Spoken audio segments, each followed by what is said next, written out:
오늘은 교회사 네 번째 시간 초대교회의 초기 이단에 대한 내용을 함께 생각해 보도록 하겠습니다. 저희가 지난 시간에 로마 제국의 그 핍박에 대해서 함께 나눴습니다. 이 로마 제국의 교회를 향한 핍박이 교회의 외부에서 오는 위협과 도전이었다면, 이제 이 이단의 문제는 교회 내부에서 생겨난 위협과 도전이었다고 볼 수 있습니다. 이 기독교 이단은 정통신앙을 왜곡시키거나 파괴시키는 일종의 변질된 신앙을 말합니다. 이 이단이 그 정통신앙을 거부하면서 기독교 믿지 말라고 하는 사람들이 아닙니다. 이 이단들은 자기들 나름대로 신앙을 가지고 열심히 그 신앙생활을 하는데, 그 신앙의 내용이 우리와 좀 다른 겁니다. 그러니까 교회 밖이 아니라 교회 내부에서 발생해서 이 거짓된 가르침을 가르치기 때문에 어떤 의미에서 핍박보다 더 무서울 수가 있습니다. 그리고 위험할 수가 있습니다. 이 많은 경우 이 이단을 만들어내는 사람들은 특별한 능력이나 특별한 카리스마가 있는 경우가 많습니다. 또 어떤 경우에는 이 이단들이 매우 경건하고 엄격한 삶을 살기 때문에 또 많은 사람들이 열광하는 경우도 있습니다. 문제는 이런 이단들의 가르침이 성경의 가르침에서 벗어나 있다라는 겁니다. 초대 교부 중 한 사람은 이단은 우리의 영혼을 갉아먹기 때문에 우리의 육체를 죽이는 것만큼이나 무섭다라는 말을 하기도 했습니다. 사실 현대에도 이단이 문제지만, 사실 이단은 초대교회 때부터 존재해 왔습니다. 이 초대교회 이단은 시기적으로 박해 시기에 생겨났던 초기 이단과 이제 기독교가 313년에 로마에서 정식으로 이제 공인된 이후에 생겨난 후기 이단으로 나눌 수 있습니다. 오늘은 이 초기 이단에 대해서 살펴볼 텐데, 초기 이단은 크게 이제 세 가지 종류가 있다고 볼 수 있습니다. 첫 번째는 그 유대교 전통에서 생겨난 이단이 있고, 또 하나는 그 헬라의 사상의 영향을 받아서 생겨난 이단이 있고, 또 하나는 그 성령파 이단, 그러니까 그 은사를 너무 강조하는 그런 이단이 있다고 보시면 됩니다. 먼저 유대파 이단에 대해서 생각해 보겠습니다. 이제 에비온파라는 그런 이단이 있었는데, 이 에비온파가 유대교 전통에서 발생한 이단입니다. 갈라디아서 2장을 보시면 첫 번째 이방교회인 안디옥에서 베드로가 이방인들과 한 상에서 밥을 먹고 있었습니다. 그런데 이제 예루살렘에서 야고보가 보낸 사람들이 왔다는 소식을 듣고 베드로가 그 사람들을 두려워하면서 자리를 피하는 일이 생깁니다. 이 베드로가 왜 예루살렘에서 사람이 왔다는 소리를 듣고 자리를 피했을까요? 예루살렘에서 온 그리스도인들은 여전히 이 유대교적 사고방식을 가지고 있었기 때문입니다. 이들이 예수님을 메시아, 그리스도라고 믿었지만 여전히 이들은 유대교적 그런 전통에 따라서 이방인들과 함께 식사를 해서는 안 된다라고 생각을 했습니다. 결국 이 베드로의 모습을 보면서 다른 유대인 출신의 그런 성도들과 심지어 이 바울의 동역자였던 바나바까지도 베드로를 따라서 이방인들과 이렇게 함께 그 식사하는 것을 이제 꺼리는 그런 일들이 생겨납니다. 사도 바울이 베드로가 이 복음의 진리대로 행동하지 못했다고 외식을 행했다고 하면서 이 베드로를 향해서 아주 무섭게 화를 내게 됩니다. 근데 보시면 예수님의 수제자였던 베드로마저도 무의식적으로 이 이방인들과 함께 있던 그 자리에서 벗어날 정도로 이 유대교 출신 기독교인들에게는 이 율법을 지켜야 한다, 이방인들과 함께 이 겸상하는 것은 안 되는 것이다, 이런 고정관념이 매우 강하게 남아 있었습니다. 무엇보다 유대교 전통에서 하나님은 오직 한 분이셨습니다. 신명기 6장 4절 보시면 이스라엘아 들으라, 우리 하나님 여호와는 오직 유일한 여호와시니, 이런 말씀이 나옵니다. 그러니까 유대교인들 같은 경우에는 이 정서적으로 예수님을 하나님이라고 인정하는 것이 쉽지 않았습니다. 결국 예수님을 메시아로 믿는 유대인들 중에서 우리 예수님이 인간들 중에서는 가장 뛰어난 분이기는 하시지만 그렇다고 예수님이 하나님까지 될 수는 없다라고 이렇게 생각하며 그것을 주장하는 사람들이 생겨납니다. 이렇게 예수님의 신성을 부인하는 유대파 이단을 대표하는 집단이 바로 이 에비온파였습니다.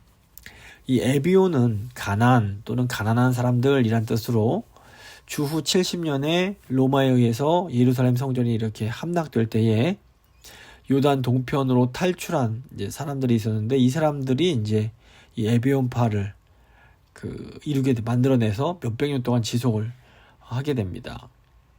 이 에비온파는 무엇보다 예수님의 동정녀 탄생을 부인합니다. 이 사람들은 예수님이 마리아와 요셉 사이에서 태어난 아들인데 예수님께서 세례 받으실 때 성령이 임했고 그 후에 율법을 완전히 성취해서 하나님으로부터 메시아로 세움을 받았다 이렇게 주장을 했습니다. 에비온파는 예수님이 유대인을 위한 메시아 왕국을 세우시기 위해 다시 재림하실 것으로 믿었습니다. 에비온파는 율법 준수를 강조하고 할례와 안식일 등의 계율을 계속해서 지켰습니다. 에비온파는 모세오경을 강조했고 신약 중에서는 마태복음만 받아들이고 이방인의 사도인 바울 서신은 무시해버렸습니다. 에비온파는 심지어 사도 바울을 율법의 배도자라고 부르면서 거부합니다. 그러면서도 또 에비온파는 주일은 주님께서 부활하신 날이다 라고 하면서 또 축하를 하기도 합니다. 에비온파의 문제가 무엇일까요? 이 사람들은 예수님을 믿기는 믿었지만 자기들이 과거부터 가지고 있던 그런 고정관념, 율법을 지켜야 된다, 우리가 유대인 출신이다 라는 이런 고정관념, 이것을 포기하지 못했습니다. 결국 이분들은 이제 초대교회에서 분리된 채로 자기들끼리 신앙생활을 하다가 결국에는 사라져버리게 됩니다. 예수님께서는 새 포도주는 새 부대에 담아야 된다 이렇게 말씀하십니다. 이 복음이라는 새 포도주를 담을 수 있는 이 새 마음을 준비하지 못하고 계속해서 이전에 가지고 있던 오래된 관습을 고집하다 보면 결국에는 이렇게 에비온파처럼 사용받지 못하고 그냥 스스로 사라져 버리게 될 수 있습니다. 왜 이방의 복음을 전하기 위해서 예수님께서 직접 택하시고 세우셨던 그 12제자들이 아니라 사도 바울 같은 사람이 사용이 됐을까요? 그것은 아마도 이 바울이 복음이라는 새 포도주를 담아낼 수 있는 새 부대와 같은 마음을 소유한 사람이었기 때문일 것입니다. 그래서 우리 재건교회도 이 21세기에 하나님께 사용받을 수 있도록 이 새 포도주와 같은 이 복음을 담아낼 수 있는 우리 마음의 그 새 마음을 새 부대로 준비를 해야 됩니다. 이것을 위해서 저희가 좀 열심히 기도할 필요가 있습니다. 이제 그 헬라 사상의 영향을 받은 또 이단들을 살펴보겠습니다. 이 두 문화 간의 상호작용으로 일어나는 일을 문화 접변이라고 이렇게 부릅니다. 이제 기독교에도 복음이 전해지면서 문화 접변이 일어납니다. 본래 팔레스타인에서 아람어와 히브리어를 쓰던 유대인들로부터 시작된 이 기독교가 복음이 전 세계로 퍼져나가면서 이 새로운 문화를 만나게 됩니다. 그리고 당시 이제 헬레니즘 문화가 쫙 퍼져 있었기 때문에 이 헬레니즘 문화권에 살고 있던 사람들이 이 복음을 받아들이면서 예수님을 어떻게 새로운 관점에서 해석하기 시작합니다. 이 헬라 사상, 그리스 사상은 기독교 복음과 기독교 신학이 더 발전되고 더 보편적이 되는데 중요한 역할을 하게 됩니다. 근데 문제는 기독교가 헬라 문화와 만나면서 이 좋은 점만 있는 것이 아니라 이단도 또 생겨나게 되었던 겁니다. 이 헬라 철학에는 이원론이라는 아주 강한 전통이 있습니다.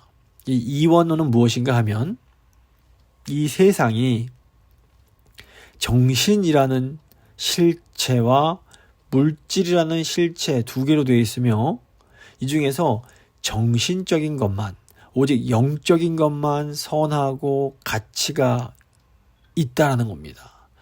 반면 이 물질은 굉장히 열등하고 악하다고 생각을 합니다.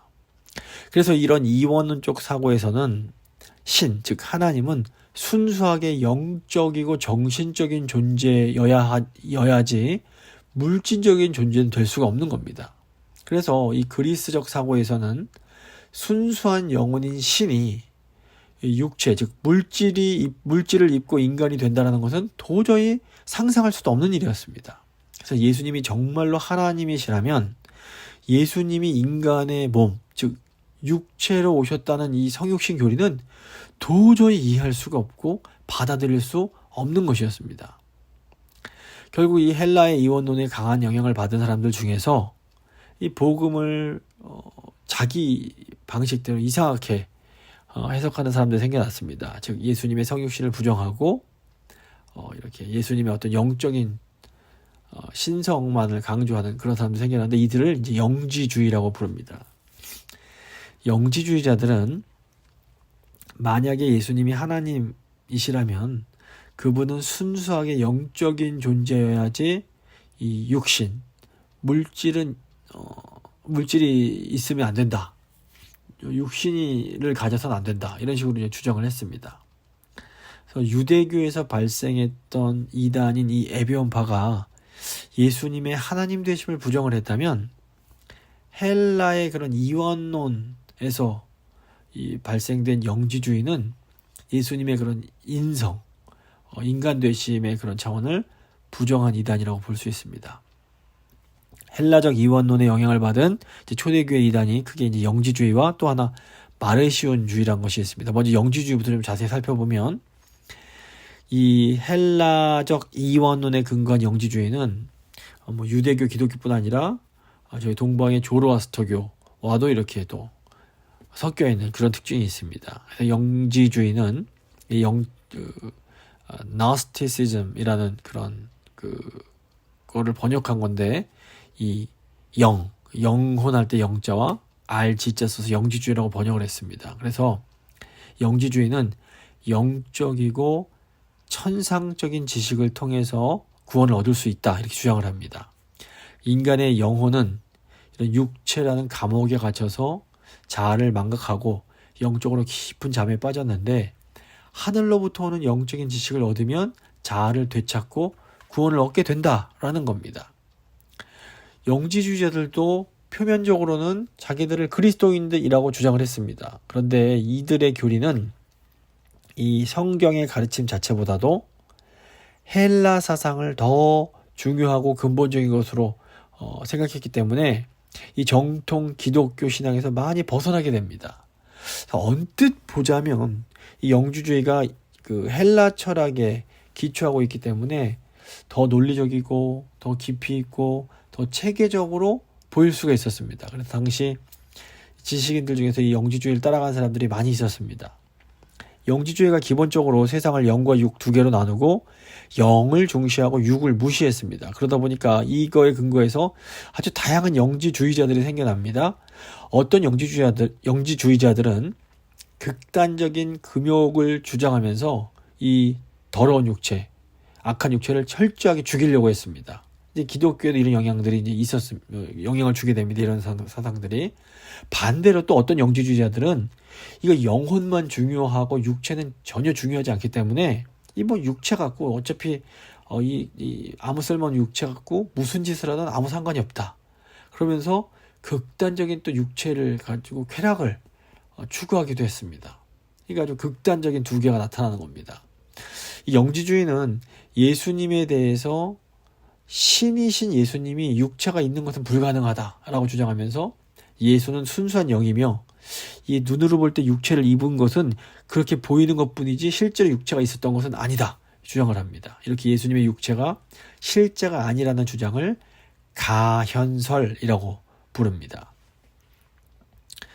또 어떤 영지주의자들은 그리스도가 인간의 육체를 입었지만 그것은 메시아 사역을 하시는 동안만 임시적으로 잠정적으로 빌려 입은 것이다 또 이렇게 주장을 합니다. 그래서 십자가에 달리실 때 그리스도의 영은 육체를 떠났으며 십자가에서 죽은 것은 하나님의 아들이 아니라 인간 예수였을 뿐이다 라는 이런 아주 좀 이런 기괴한 주장을 하게 됩니다. 그 사도 요한 시대에 이미 이런 주장을 하는 영지주의자들이 꽤 많이 존재했습니다. 그래서 오늘 저희가 함께 읽은 요한일서를 보면 사도 요한이 이런 영지주의적 가르침, 이런 거짓 진리를 조심할 것을 아주 무섭게 경고합니다. 요한일서 4장 1절에서 3절을 이 영지주의를 생각하시면서 들어보십시오. 사랑하는 자들아, 영을 다 믿지 말고 오직 영들이 하나님께 속하였나 분별하라. 많은 거짓 선지자가 세상에 나왔습니다. 이로써 너희가 하나님의 영을 알지니 곧 예수 그리스도께서 육체로 오신 것을 시인하는 영마다 하나님께 속한 것이요 예수를 시인하지 않은 영마다 하나님께 속한 것이 아니니 이것이 곧 적그리스도의 영이라. 오리라 한 말을 너희가 들었거니와 지금 벌써 세상에 있느니라.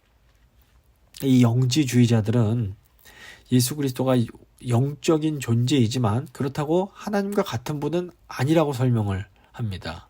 그래서 세계는 하나님이 계시는 완전한 영의 세계와 약한 물질 세계 이 두 개로 나눠지는데 예수님께서 이 중간 세계에 계시는 분이라는 겁니다. 그래서 참 하나님과 악한 세계에 속해 있는 인간들을 이렇게 연합시키는 중보자로 오셨다, 이렇게 설명을 했던 겁니다. 그럴듯해 보이지만 이거 사실이 아닙니다. 이 원론은 하나님께서 온 세상을 선하게 창조하셨다는 이 창세기의 가르침을 부인합니다. 기독교 진리의 아름답고 놀라운 점은 인간의 영혼뿐 아니라 육체도 물질도 하나님께서 선하게 창조하셨음을 가르친다는 겁니다. 사도 바울이 말하는 이 육신을 따르지 말라는 이런 말씀은 여기서 이때 이 육신이 헬라어로 사르크스라는 단어를 번역한 것인데, 이것은 우리가 가진 육체적 우리의 몸이라기보다는 우리가 하나님의 뜻을 거스르게 만드는 어떤 죄악된 본성, 그래서 영어로 sinful nature, 이것을 이렇게 이제 번역이 됩니다. 그래서 하나님께서는 영혼뿐 아니라 인간의 몸을 비롯한 모든 피조물들도, 모든 물질들도 선하게 만드셨습니다. 그래서 하나님께서 창조하신 후에 보시기에 좋았더라, 이렇게 말씀하십니다. 물론 인간의 그런 불순종으로 인한 타락으로 인해서 현재는 우리의 영혼뿐 아니라 우리의 몸, 또 모든 피조물들도 이 하나님이 창조하실 당시에 그런 온전함에서 많이 벗어나 있습니다. 그래서 이 땅에서의 삶이 질병도 있고 슬픔도 있고 고통도 있고 이런 것을 이제 겪으면서 살아갈 수밖에 없습니다. 그런데 예수님께서 십자가에서 달리시고 3일 만에 부활하심으로 장차 우리 영혼뿐 아니라 우리의 몸과 이 세상 모든 피조물들도 예수 그리스도 안에서 완전하게 회복될 것을 우리에게 보여주십니다. 예수님이 부활의 첫 열매가 되어주신 겁니다. 그래서 하나님께서 만물을 새롭게 하실 때에 모든 하나님께서 창조하신 것이 다 새롭게 된다는 것을 예수님의 그 부활이 우리에게 보여줍니다. 그래서 우리에게는 이 모든 만물이 회복될 것에 대한 분명한 소망이 있는 겁니다. 그래서 우리가 영지주의적 가르침을 조심해야 됩니다. 성경에서 말하는 육신은 우리의 몸이 아니라 하나님을 거스리고자 하는 죄악된 본성을 말한다는 것. 그래서 우리 몸도, 우리 영혼뿐 아니라 우리의 몸도 하나님께서 선하게 창조하셨다는 것. 이걸 우리가 잘 붙잡을 필요가 있습니다. 이제 영지주의 영향을 받은 또 다른 이단이 있는데 마르시온주의라는 그런 이단이 있습니다. 초기 이단입니다. 이게 이제 마르시온이라는 사람이 이제 있었는데, 이분이 이제 성경에서 본도라고 나오는 폰투스라는 지역에 살던 분으로 138년 로마 교회에 들어가서 활동을 이제 했는데 결국 잘못된 가르침으로 인해서 출교를 당하게 됩니다. 이후에 이제 독자적으로 교회를 세우고 새로운 종파 운동을 시작을 합니다. 이 마르시온이 유대인들을 매우 싫어했고 굉장히 금욕주의적인 삶을 추구했습니다. 그리고 아주 많은 추종자들이 생겨서 아주 도처에 마르시온 교회가 생겨났고, 이 마르시온이 죽고 난 이후에도 한동안 유지가 되었습니다. 이 마르시온은 성경적인 내용도 매우 강조하지만 동시에 이런 헬라적 영지주의적 색깔을 많이 드러냅니다. 그래서 영지주의는 선한 영혼이 악한 육체로부터 이탈해서 충만한 세계에 이르는 것을 구원이라고 봤습니다. 하지만 마르시온은 육체와 영혼이 본질적으로 모두 악하지만 예수 그리스도의 구원으로 불완전한 육체는 소멸되고 영혼만 구원을 얻게 된다라는 주장을 합니다. 그래서 이 마르시온이 아주 특별했던 것이 뭐냐면 영지주의 그 이원론의 영향을 받아서 하나님이 두 분이라고 주장을 하는 겁니다. 그래서 구약의 하나님이 계시고 신약의 하나님이 계신데 이 두 분이 서로 다른 분이라는 겁니다. 그래서 구약의 하나님은 악한 하나님, 신약의 하나님은 선한 하나님이시며 이 신약의 하나님께서 예수 그리스도를 보내셨다 이렇게 주장을 합니다. 지금 들으면 이게 무슨 소린가 싶은데 당시에는 사람들에게 아주 굉장히 설득력이 있는 그런 설명이었던 겁니다. 마르시오는 율법과 복음을 아주 칼같이 구분하면서 율법은 구약의 악한 하나님이 수여한 것이고 복음은 신약의 선한 하나님에 의해서 계시된 것이다 이렇게 주장을 했습니다. 그러다 보니까 이제 마르시온이 성경과 관련해서 굉장히 독특한 주장을 하게 되는데 마르시온은 구약의 악한 하나님, 구약의 하나님은 악한 하나님이기 때문에 구약 성경을 받아들이지 않습니다. 그리고 신약 성경에서도 이런 구약적인 요소가 들어있는 그런 것들은 배제해버립니다. 그래서 그 바울 서신 중에서 10개만 성경으로 받아들이고 복음서에서는 누가복음만 딱 받아들이게 됩니다. 그런데 그것도 누가복음 앞부분에 나오는 뭐 육체적 탄생, 세례요한의 활동, 족보를 다 빼버리고 순수하게 예수 그리스도의 사역을 강조하는 부분만 이것이 이제 하나님이 주신 말씀이다 이렇게 인정을 했습니다. 이렇게 마르시온이 자기의 그 생각에 맞는 그런 성경만을 추려서 자기 나름대로의 성경을 만들게 됩니다. 당시만 해도 아직 이제 1세기, 2세기와 3세기 초에 이제 활동을 했기 때문에 아직 신약 성경이 27권으로 완전히 정경으로 확립되지 못했던 그런 상황이었습니다. 근데 이제 마르시온주의자들이 아주 그렇게 극단적인 주장을 하면서 이것만이 성경이다 이렇게 하니까 이제 당시 이제 초대교회가 성령께서 주신 성령으로 영감된 성경이 무엇인지를 좀 제대로 규정할 필요가 생기게 되면서 신약 성경의 정경화 작업을 이제 좀 더 이렇게 서둘러서 진행을 하게 됩니다. 결국에는 이런 마르시온의 이단적인 그런 가르침과 그런 행동들이 신약 성경 27권을 이렇게 정경으로 이렇게 확립하는데 굉장히 중요한 역할을 하게 된 것이라고 볼 수 있습니다. 이제 마지막 세 번째 초대교회 이단은 성령파 이단인 몬타누스주의라는 것이 있습니다. 이 마르시온과 같은 시기에 소아시아 프리기아의 예언자라고 불리던 몬타누스라는 사람이 있었습니다. 이 몬타누스는 신비주의자라고 불렸는데 이 성경을 잘 따르긴 했지만 또 신비적인 측면을 매우 강조했습니다. 이 몬타누스가 이렇게 기독교를 개종하기 이전에 이방 종교의 무당이었을 것으로 추정이 됩니다. 이제 개종 후에 기독교를 자기가 과거에 믿던 그런 종교의 방식으로 또 이제 해석을 했던 겁니다. 몬타누스는 당시에 활동하던 두 명의 여선지자 브리스길라와 막시밀라라는 이 두 사람과 같이 이제 힘을 합쳐서 굉장히 강한 성령 운동을 일으켰다고 합니다. 그래서 사도적 은사와 예언의 은사를 강조하면서 임박한 환란과 천국의 도래를 예언을 했고 성령의 은사를 받지 못하면 교회 일원이 될 수 없다라고 주장을 했습니다. 그래서 극단적인 종말론을 주장하면서 곧 새 예루살렘이 임할 것이니 결혼 같은 거 하지 말라 이렇게 가르칩니다. 몬타누스 그 자신이 굉장히 금욕적인 생활을 하면서 또 심지어 순교까지 하게 됩니다. 그 때문에 사람들이 이 몬타누스를 아주 대단한 존재로 여기면서 또 많이 따르게 됩니다.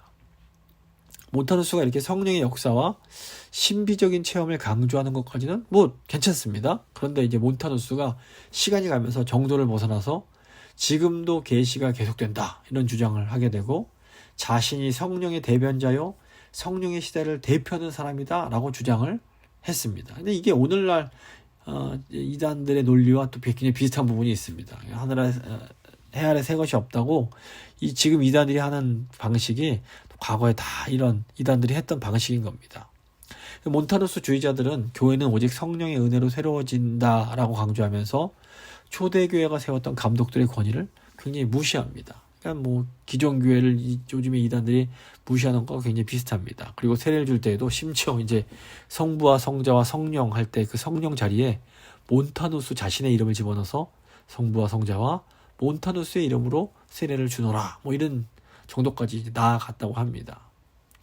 그래서 몬타누스 같은 사람들이 이렇게 성령을 내세우면서 교회 질서를 어지럽히게 되자 초대교회는 야, 이거 교회의 어떤 권위와 질서가 필요하겠구나, 이런 무질서한 그런 주장으로부터 교회를 보호할 필요가 있겠구나, 이런 것들을 생각하면서 교회 질서를 세우기 위해서 이 사도적 계승에 관심을 갖게 됩니다. 결국 이런 이단들로부터 교회를 보호하기 위해서 교회의 조직이란 것이 생겨나고 감독 제도가 이때부터 이제 발전을 하게 되는 겁니다. 결국 뭐 이단들이 그렇게 무슨 좋은 것은 결코 아니지만 결국 이런 이단들 때문에 어떤 교회가 어떻게 보면 반응하면서 더 이렇게 발전하는 그런 차원들이 있었던 겁니다. 말씀을 좀 마무리해 보겠습니다. 사실 이단들은 없는 것이 가장 좋습니다. 그런데 마귀는 계속해서 가짜를 만들어냅니다. 근데 가짜가 많다라는 것은 또 한편 생각해 보면 진짜가 있기 때문에 그렇습니다. 진짜가 아주 가치 있는 것이기 때문에 그렇습니다. 저희가 가짜 다이아몬드를 만들어도 가짜 돌은 만들지 않습니다. 다이아몬드는 가치가 있는 것이기에 가짜 다이아몬드는 많지만 가짜 돌은 없는 겁니다. 마찬가지로 기독교에 이렇게 이단이 많은 것은 역사 가운데 기독교가 그만큼 가치가 있고 소중한 것이기 때문이라고 우리가 또 생각해 볼 수 있습니다. 우리 입장에서는 이런 이단들이 왜 자꾸 생겨나는지 참 이해하기가 어렵습니다. 하지만 하나님은 결국 이런 이단들을 통해서도 결국 선을 이루어 가십니다. 저희가 다음 주에는 하나님께서 이런 이단들을 통해서 어떻게 초대교회의 선을 이루어 가셨는지 좀 더 구체적으로 살펴보도록 하겠습니다. 이 시간에 오늘 기도하실 때 우리 눈으로 보기에는 도저히 이해할 수 없는 상황 속에서도 섭리 가운데 선을 이루시는 그 하나님을 신뢰하면서 하나님 저희가 믿음으로 나아갈 수 있도록 주여 도와주십시오. 간절히 기도하도록 하겠습니다.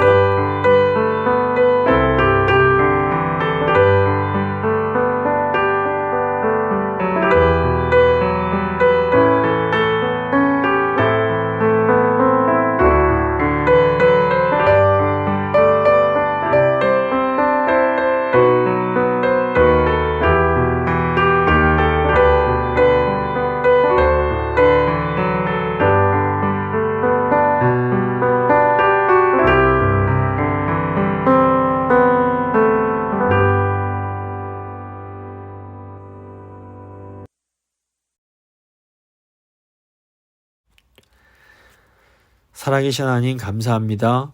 오늘 또 초대교회의 이단들을 살펴보면서 하나님께서 이런 이단들의 활동까지도 사용하셔서 결국 교회를 보호하시고 또 교회를 더 온전하게 만들어 가심을 저희가 또 바라봅니다.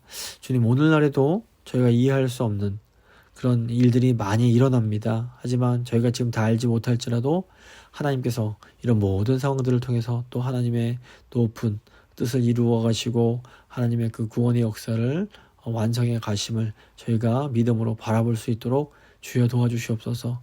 성도의 삶 가운데 여러 가지 고난이 있지만 주님, 주께서는 이 고난마저도 합력하여 선을 이루시는 분이심을 저희가 믿음으로 고백합니다. 주님, 한 주 동안도 저희 성도님들의 삶을 주께서 지켜주시고 가장 선한 길로 인도하여 주시옵소서. 감사드리며 귀하신 우리 주 예수 그리스도의 이름으로 기도드립니다. 아멘.